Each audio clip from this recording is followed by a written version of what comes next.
What happens to your brain when you stop eating sugar? You go into a pastry shop, the smell of the freshly baked cake hits you, and you start craving all these sweet delights. As humans, we crave sugar and everything sweet, from cakes, ice cream, lollipops, and everything in between. That is because sugar is brain food. Sugar releases brain chemicals like serotonin that make us feel good. But what happens to our brains if we stop eating sugar altogether? First, we need to know that sugar is not always bad.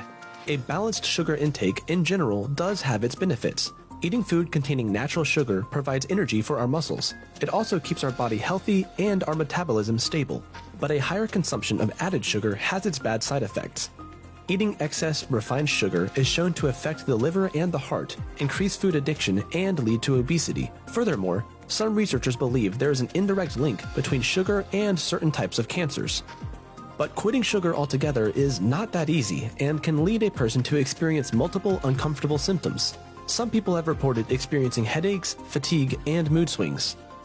Scientists are still trying to figure out the reasons behind these negative side effects, but it's most likely related to how our brain functions when the reward response is triggered. Table sugar, known as sucrose, activates the sweet taste receptors in the mouth, which causes dopamine to release in the brain. Dopamine is a chemical that helps nerves in the brain communicate, but it is also a chemical that makes us feel great pleasure and joy. Sugar triggers the reward system in the brain, which in turn releases dopamine, and so we are more likely to repeat any behavior that causes the dopamine to be released. Some experiments have found that intense sweetness can be even more rewarding than cocaine. Other experiments conducted on animals have found that the notion of sugar addiction could be very much plausible.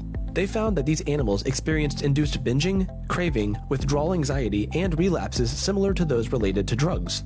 Scientists believe that the same reward pathways in the brain are shared between humans and animals, most likely due to evolution. That's why physical and mental symptoms can be observed in the early stages of sugar withdrawal in humans. These symptoms include depression, anxiety, brain fog, and dizziness. When sugar is completely cut out, a remarkable decrease in dopamine will cause many brain pathways to not function normally. This chemical imbalance in the brain is most likely the reason behind those unpleasant symptoms reported by people who have cut sugar from their diet. A change in the brain's chemical balance is most likely behind the symptoms reported in humans who have reduced or completely removed their sugar intake. As well as triggering the reward system, dopamine also regulates hormonal control, nausea, vomiting, and anxiety. Cutting out sugar from your diet is not always a healthy solution. That's why eating in moderation and keeping a healthy lifestyle is always the best course of action. Did you know that a long time ago, when our ancestors foraged in the forest for food, the sweetness was an indication that food was safe to eat? What about you? Do you prefer sweet or salty food? Share your thoughts in the comment section.